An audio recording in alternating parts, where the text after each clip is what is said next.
He came in and closed my door behind him. His big tool was out. I was surprised at first, then invited him closer to me.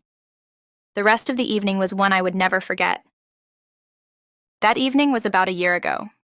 Now, once again I hear the creak of the door that woke me up, and I turned my head, squinting toward the sound.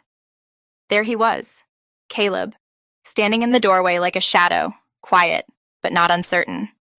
I knew that stance. I'd seen it enough times to know he was working something out in his head. "Mom?" he whispered. I sat up, propping myself against the headboard, still half in a daze. "What's up, kiddo? Couldn't sleep?" He shook his head and slipped into the room, closing the door halfway behind him. I patted the bed next to me, and he climbed up without a word. He sat cross-legged, staring down at his hands, the way he did when he wasn't sure how to start. "I had a dream about Dad," he said finally, his voice small but steady. The words hit me like they always did, a mix of warmth and ache that settled deep in my chest. I tucked my knees up and turned to face him. "Yeah? Was it a good one?" He nodded, his eyes darting up to meet mine. "We were at the park, and he was pushing me on the swing, just like he used to. It felt real, Mom. Like I could almost hear his voice." I let out a breath I didn't realize I was holding and reached out to ruffle his hair. "Sounds like a pretty great dream to me. Your dad always loved those park days." He nodded again but didn't say anything, his shoulders curling in like he was trying to hold on to the memory before it slipped away. I waited. Caleb wasn't one to rush his feelings, and I'd learned the hard way that giving him space usually got us further than trying to pry. Finally, he spoke, his voice barely above a whisper. "Do you think he misses us?" I blinked back the sting of tears and pulled him into a hug. "Oh, honey, of course he does. Your dad loved us more than anything. He's probably watching right now, wishing he could be here to hug you himself." Caleb leaned into me, his head resting against my shoulder. "I miss him so much." "I know, bud," I said softly, pressing a kiss to the top of his head. "I do too." We sat there for a while, just the two of us in the quiet, holding on to each other and to the memories that still tied us to Brian.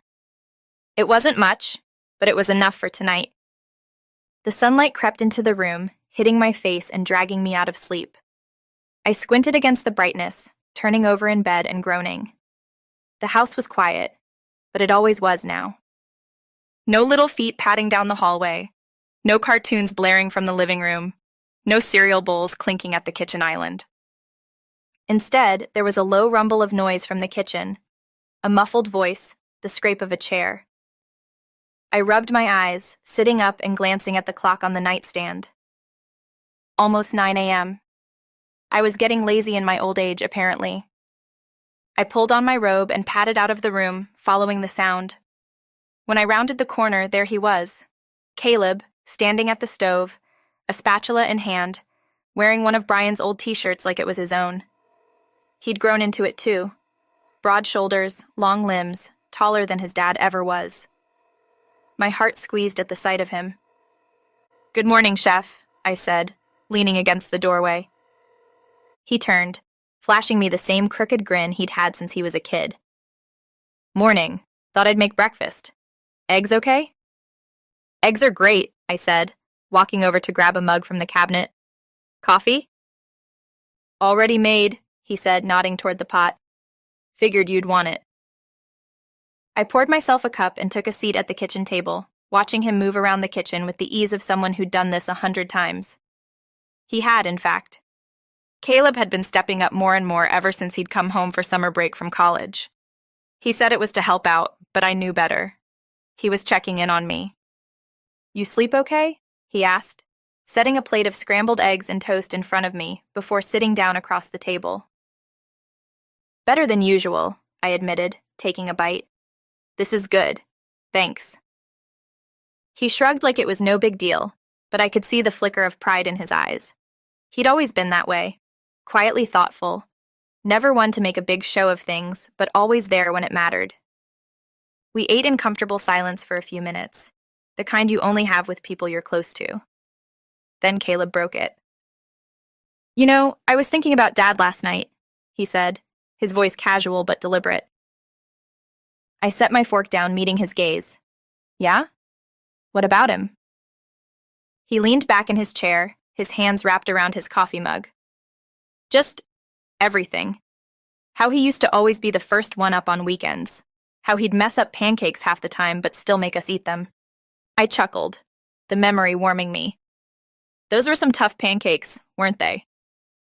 The worst, Caleb said with a grin. Then his expression softened. I miss that, though. Even the burnt edges. Just having him here. I do too, I said, my voice quieter. Every day. He nodded, his eyes thoughtful. I think about how different it'd be if he were still around. I wonder if I'd be the same person, you know? If he'd think I'm doing okay. I reached across the table, placing my hand over his. His hands were rougher now, stronger, but they still felt like the same hands I'd held when he was little. He'd be so proud of you, Caleb. I know that for a fact. And I think he'd love seeing the man you've become. Caleb's lips twitched into a faint smile, but there was something unspoken in his eyes. I wouldn't have gotten here without you, you know. Oh, come on, I said, waving him off. I just kept you fed and out of trouble. The rest is all you. That's not true, he said, his tone serious now. You were everything, Mom. You still are. After Dad, you could have given up, but you didn't. You kept going, for me. That means more than I can ever say. Tears stung the corners of my eyes, but I blinked them back, smiling at him. You don't have to say it, Caleb. I know. And for what it's worth, I wouldn't trade any of it. Not the hard days, not the lonely nights. Because it got us here. And you're worth all of it. He nodded, his throat bobbing as he swallowed hard. I just wanted you to know. We sat there for a moment, the weight of his words settling between us like a warm blanket. He'd always been the quiet one, the one who thought deeply but didn't always share. Hearing him say those things out loud was more than I ever expected, and I tucked the moment away, knowing I'd carry it with me forever. Okay, enough of the mushy stuff, I said, standing up to clear the plates. What's on your agenda today? Work? Hanging out with friends? Caleb followed me to the sink, helping with the dishes. I was thinking I'd stick around. Maybe help you with that yard project you keep putting off. I raised an eyebrow at him. You mean the one I've been hoping you'd do for me? Pretty much, he said with a smirk. I laughed, flicking some soapy water at him. Deal. But I'm not paying you. Wouldn't dream of it, he said, grinning as he grabbed a towel. The rest of the day passed in a blur of activity. Caleb tackled the overgrown bushes in the backyard, while I cleaned out the flower beds, the two of us working side by side under the warm sun. We took breaks to share old stories about Brian, how he used to insist on mowing the lawn in straight lines like it was some kind of art, or the time he'd tried to build a birdhouse and ended up with a lopsided mess. By the time the sun started to set, we were sitting on the porch with iced tea, watching the sky turn shades of orange and pink. Caleb stretched out in the chair next to me, looking more relaxed than I'd seen him in months. You know, he said, breaking the comfortable silence, Dad would have loved this. Yeah, I said, smiling softly. He would have. And for the first time in a long time, it didn't feel like a painful reminder. It felt like a piece of him was still with us, woven into the laughter, the hard work, the quiet moments. As I looked at Caleb, I realized how much of his father's spirit lived on in him, not just in the way he looked, but in his kindness, his humor, his strength. We weren't the same family we'd been all those years ago, but we were still a family. And in that moment, I knew Brian would be proud of us, of Caleb, of me, of the life we were building, one day at a time. I still remember the way Caleb looked at me that first night, his deep brown eyes filled with something more than a son's love. At 45, I never expected to feel such electricity from someone I'd raised since he was 16.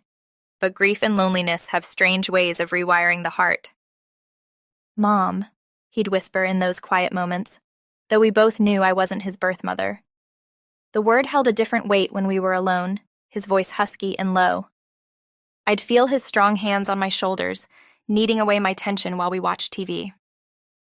That rainy evening changed everything. I'd had too much wine, crying about missing Brian, my late husband. Caleb pulled me close on the couch, his chest warm against my back.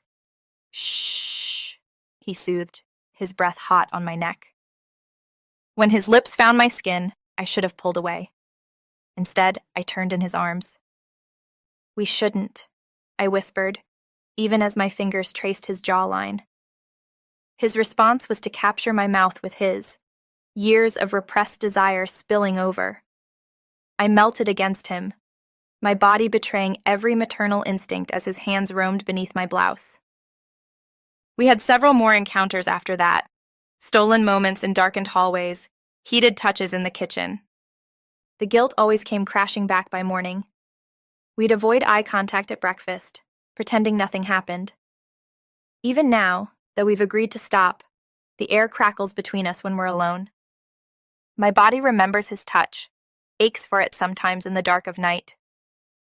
I know it's wrong. I raised him, comforted him through breakups, celebrated his achievements. But there's no denying the way my pulse races when he comes home late, shirt clinging to his muscled frame after working out. We're trying to be just mother and son again, but some forbidden doors, once opened, never fully close. And then, now you are wondering how my late husband passed away, I imagine. Well, let me tell you about that dreadful evening. There was nothing unusual about the way Brian kissed me goodbye before he left to pick up dinner. Nothing unusual about the sound of his laugh when I told him to grab an extra order of garlic bread because Caleb would fight us for it otherwise. Got it, boss, he'd said, winking at me as he grabbed his keys. I didn't know it would be the last time I'd hear his voice. Caleb was upstairs playing in his room while I cleaned up the mess from the day. Toys scattered across the floor, homework pages stacked on the dining table, a jacket of Brian's draped over the back of a chair where he'd tossed it earlier. The house was alive with the comfortable chaos of our everyday life. I remember standing in the kitchen, checking the time and wondering what was taking him so long. He was usually quick about these things. Just as I was about to text him, the phone rang. Not his phone, the landline. I almost didn't pick it up. Who even calls a landline anymore? But something made me grab it, wiping my hands on a dish towel as I answered. Mrs. Hayes? The voice on the other end was calm but clipped, professional in a way that immediately set me on edge. Yes, this is she, I said, my heart beginning to race. Rick? This is Officer Daniels with the County Police Department. I'm calling regarding an accident involving your husband, Brian Hayes. The words didn't make sense at first. I kept waiting for him to say something else, to tell me there'd been a mistake or that Brian was fine. But the silence that followed was deafening. An accident? My voice was shaky, thin. What kind of accident? Is he okay? There was a pause, the kind that feels like it stretches for hours, and then the officer's voice came back, softer now. I'm very sorry, Mrs. Hayes. He didn't survive. I don't remember what happened next. Maybe I screamed. Maybe I dropped the phone. All I know is that suddenly, the ground beneath me didn't feel solid anymore. Everything tilted, like the world had been knocked off its axis, and I was falling, falling, falling. Somehow, I ended up on the phone with my neighbor, Janice. She must have heard something in my voice because she came over right away to stay with Caleb while I drove to the hospital. The officer had told me I needed to come to confirm what I already knew, but couldn't accept. The drive there was a blur. My hands gripped the steering wheel so tightly my knuckles turned white. I kept thinking this wasn't real. This couldn't be real. Brian was supposed to come home with dinner. We were supposed to eat as a family, argue over who got the last breadstick, watch TV together before bed. When I got to the hospital, a nurse led me into a small, sterile room. She spoke in hushed tones, explaining the process, but I barely heard her. My ears were ringing, and my chest felt like it was being crushed under the weight of what was coming. When they brought me to him, it was like the world stopped. He looked so still, so impossibly still. There was a small cut above his eyebrow, a smudge of dirt on his cheek, but otherwise he looked like himself, like he could have just been sleeping. I wanted to shake him awake, to tell him to stop playing this cruel joke on me, but I couldn't move. My feet were rooted to the ground, and all I could do was stare. They said it was quick. A driver ran a red light, T-boning Brian's car at an intersection. He wouldn't have felt much, they assured me, as if that was supposed to make it better. It didn't. Nothing could. I sat there with him for what felt like hours but could have been minutes. I whispered things to him, things I don't even remember now. Apologies, promises, words of love. I kissed his forehead, my lips trembling against his cold skin, and told him I'd take care of Caleb, that we'd be okay, that I'd figure it out somehow. I didn't believe a word of it. When I got back home, the house felt different, hollow, quiet in a way that wasn't comforting anymore. Caleb was asleep, curled up in his bed, and Janice gave me a hug before leaving me to my grief. I sat on the couch, staring at the spot where Brian's jacket still hung. The faint scent of his cologne lingered in the air, and I clung to it like a lifeline. My hands trembled as I picked up my phone, scrolling to his name in my contacts. I almost called him. Almost dialed his number just to hear his voicemail one more time. Instead, I put the phone down and cried. I cried until I couldn't anymore, until my body felt heavy and empty all at once. The pain was like nothing I'd ever known, a raw, gnawing ache that consumed me from the inside out. The worst part was knowing I couldn't fall apart completely. Caleb needed me. He didn't know yet. He'd wake up in the morning expecting his dad to be there, and I'd have to be the one to shatter his world. The next morning was the hardest moment of my life. Caleb came bounding down the stairs, his hair a mess, wearing his favorite pajamas. He looked so innocent, so untouched by the tragedy that had ripped through our lives, and I wanted to protect him from it for just a little longer. "Where's Dad?" he asked, glancing around. "Did he leave for work already?" I knelt down in front of him, taking his small hands in mine. My voice shook as I told him what had happened, and I watched his bright eyes fill with confusion, then disbelief, then tears. He threw himself into my arms, crying so hard it felt like his little body might break apart, and I held him as tightly as I could, whispering over and over that I was here, that I wasn't going anywhere. That night changed everything. It took the life we'd built together and broke it into a million pieces. But it also redefined what it meant to be a family. It was the night I realized I'd have to carry us both forward, that Caleb and I would have to rebuild something out of the wreckage. It's been years now, but the memory of that night never really fades. It's there in the quiet moments, in the spaces where Brian should be, but it's also a reminder of how far we've come, of the strength we've found in each other. That night was the end of one chapter, but it wasn't the end of us. It was just the beginning of something new. Something harder, yes, but still filled with love. Always filled with love. It was late afternoon when Caleb brought it up.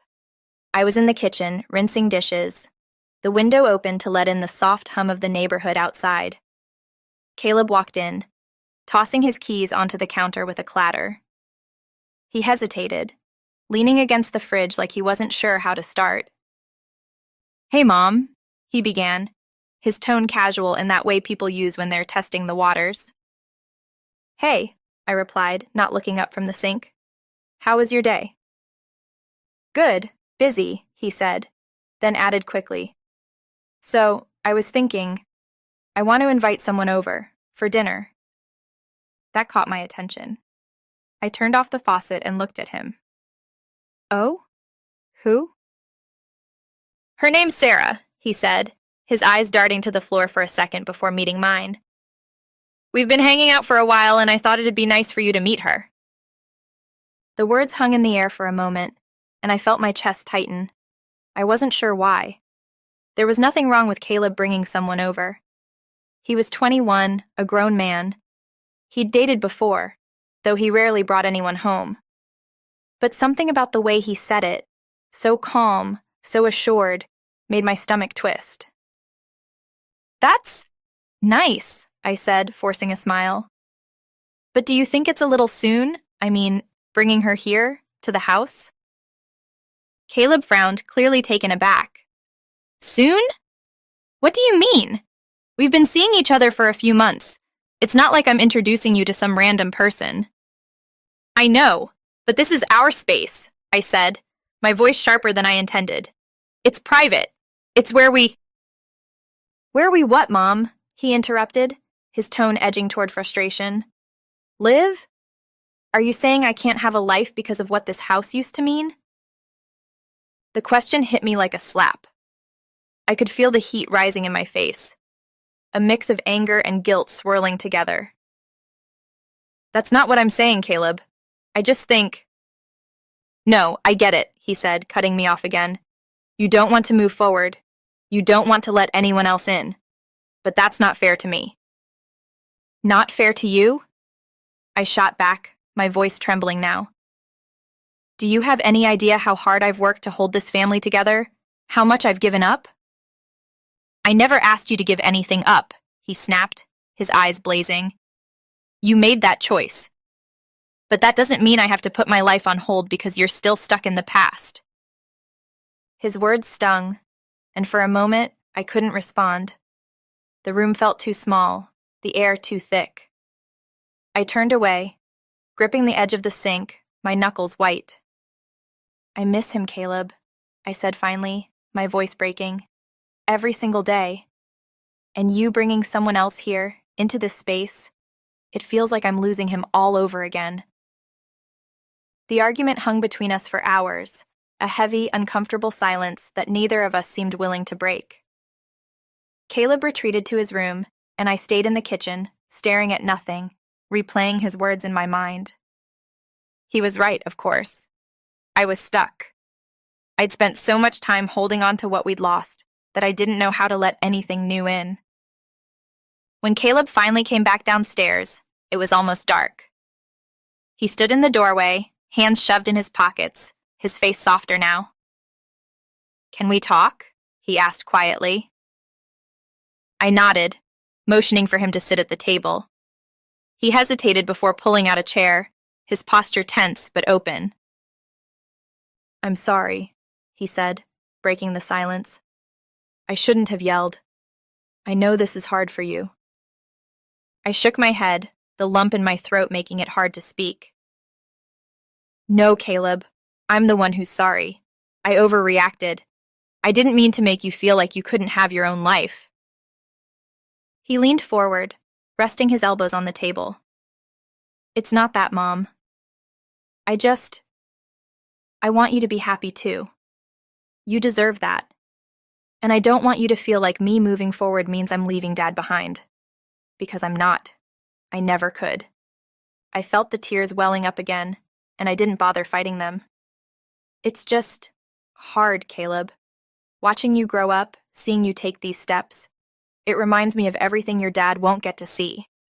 He'd be so proud of you. I know that. But it breaks my heart that he's not here to tell you himself. Caleb reached across the table, taking my hand in his. His grip was firm, steady, the way Brian's had been. I miss him too, Mom. Every day. But we can't stop living because he's gone. He wouldn't want that for us. You know he wouldn't. I nodded, my vision blurred with tears. I know. I do. Sometimes it feels like letting new people in means letting him go. It doesn't, Caleb said softly. It just means making room for more love. Dad wouldn't want us to shut the world out. He'd want us to find happiness, in whatever form that takes. I let his words sink in, feeling the weight of my own guilt begin to lift, just a little. You're a good man, Caleb. Better than I deserve.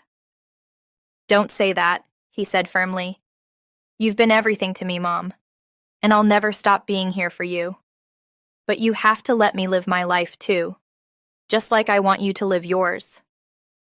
I squeezed his hand, a small smile breaking through the tears. Okay, I said. Bring her over. I'd love to meet her. It started at bingo night, of all places. My friend Janice had been pestering me for months to come with her. You need to get out more, she'd say, always with a teasing grin. It's not like you've got anything better to do on a Thursday night. She wasn't wrong. My evenings usually consisted of curling up on the couch with a book or binge-watching reruns of old sitcoms.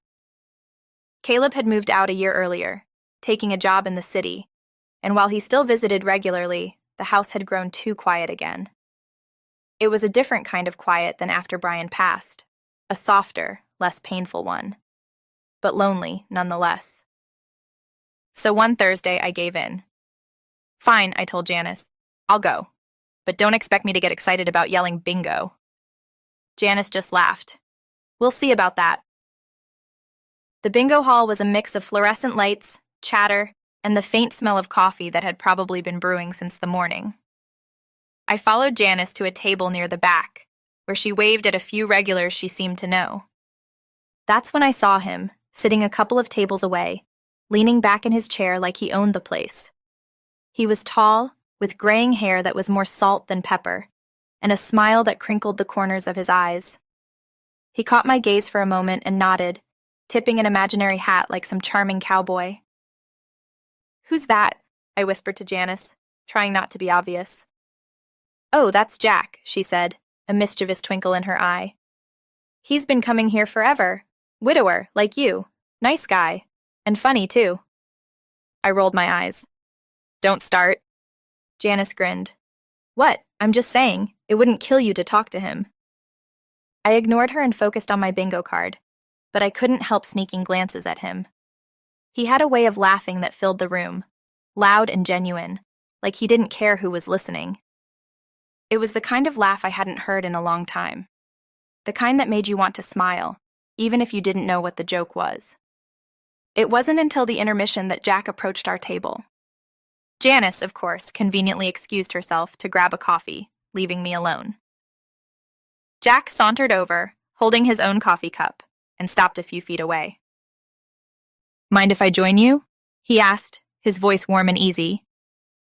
"Sure," I said, trying not to sound awkward. He pulled out a chair and sat down, his smile as disarming up close as it had been from across the room. "You're new here," he said. "Or at least I haven't seen you around." "First time," I admitted. "My friend Janice dragged me along." "Well, I'm glad she did," he said, his tone light but sincere. "I'm Jack, by the way." "Megan," I said, shaking his outstretched hand. For the next few minutes, we made small talk. He told me about how his daughter had been nagging him to get out of the house more, and I shared how Janice had said the same thing to me.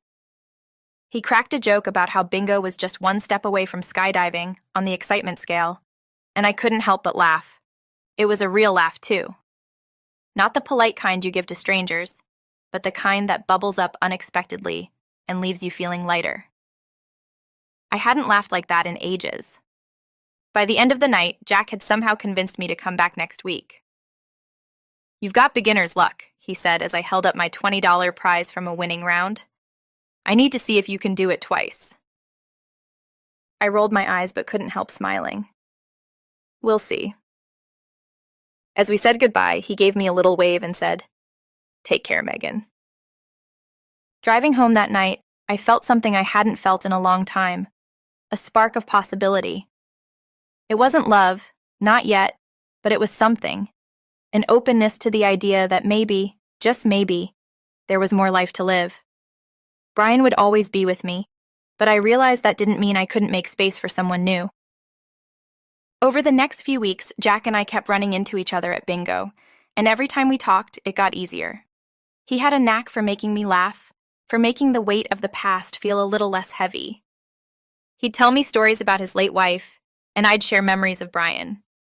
There was no judgment, no awkwardness, just two people trying to find a way forward. One evening, after bingo, we ended up at a little diner down the street, sharing a plate of fries and talking about everything from our kids to the music we grew up with. At one point, Jack leaned back and said, "You know, Megan, I think they'd want this for us. You're Brian, my Lucy. They'd want us to laugh again." I felt a lump rise in my throat but nodded. "I think you're right." And for the first time, I started to believe it. As time went on, Jack and I began to see each other outside of bingo. It was slow, deliberate, not a replacement for what we'd lost, but an addition to the lives we were trying to rebuild. Caleb was hesitant at first when I told him about Jack, but eventually he warmed up to the idea. "Mom," he said one day, "Dad would want you to be happy, and if Jack makes you laugh like you used to, then I'm all for it." It wasn't easy letting someone new into my heart, but Jack had a way of making it feel natural. He didn't try to erase the past. He honored it. And in doing so, he gave me the courage to take a chance on the future. Brian would always be a part of me, a part of us. But Jack was teaching me that there was room for more. More laughter, more love, more life. And for that, I was grateful. My guilt over time had diminished. The first time I told Caleb about Jack, I wasn't sure how he'd react. He had always been protective of me, especially after Brian passed. The two of us had leaned on each other so much over the years that it sometimes felt like we were the only ones who truly understood the depth of what we'd lost. It was a Sunday afternoon, and Caleb had come over for dinner. We were sitting on the porch after eating, watching the sunset, a ritual we'd started when he was still a boy. It had always been a quiet time for us, a chance to talk about life without the distractions of the world around us. "There's something I wanted to tell you," I said, swirling the ice in my glass of tea, trying to find the right words. He glanced over, his expression curious but calm. "Okay, what's up?" "I've been seeing someone," I said carefully, watching his face for a reaction. "His name's Jack. We met at bingo." Caleb blinked, his brow furrowing for just a moment before smoothing out again. "At bingo?" he asked, a faint smile tugging at the corner of his mouth. "That's unexpected." "I know," I said, laughing nervously. "It's not exactly the kind of place you think about meeting someone, but he's nice, Caleb, and he makes me laugh." Caleb nodded slowly, looking thoughtful. "Is he good to you?" "He is," I said firmly. "He's thoughtful and funny, and he understands everything. He's been through something similar." There was a pause, and then Caleb leaned back in his chair, exhaling deeply. "You seem happy," he said finally. "That's what matters to me. Dad would have wanted that for you, you know." Hearing him say that felt like a weight lifting off my shoulders. "You think so?" I asked, my voice barely above a whisper. "I know so," Caleb said, his tone steady. "Dad loved you, Mom. All he ever wanted was for you to be happy. And if Jack's a part of that, then I'm all for it." I felt tears prick the corners of my eyes and quickly wiped them away, smiling at him. "You're a good man, Caleb." He shrugged, grinning now. "I learned from the best." A couple of weeks later, Caleb came over to meet Jack. I'd been nervous all morning, pacing the kitchen and checking the time every 5 minutes. Jack, of course, was his usual calm and collected self, offering to help me with dinner and teasing me about how many times I'd rearranged the table. "Relax, Megan," he said with a smile, touching my arm gently. "If he's anything like his mom, we'll get along just fine." When Caleb finally arrived, Jack greeted him with a firm handshake and an easy smile. "So you're Caleb," Jack said, his voice warm. "Your mom's told me a lot about you." "Good things, I hope," Caleb said, his tone light but his eyes watchful. "All good," Jack replied, laughing. "She's pretty proud of you, you know." Caleb glanced at me, a faint smile softening his expression. "Yeah, well, I'm pretty proud of her too." The three of us sat down to dinner, and to my relief, the conversation flowed easily. Caleb asked Jack about his life, his family, his interests, and Jack answered with the kind of openness and honesty that made me remember why I'd been drawn to him in the first place. By the end of the evening, Caleb was laughing at one of Jack's stories, and I felt a quiet sense of gratitude wash over me. As Caleb was leaving that night, he pulled me aside and hugged me tightly. "I like him, Mom," he said softly. "He's good for you." "Thank you," I said, my voice trembling with emotion. "That means more than you know." Over time, Jack became a regular presence in our lives.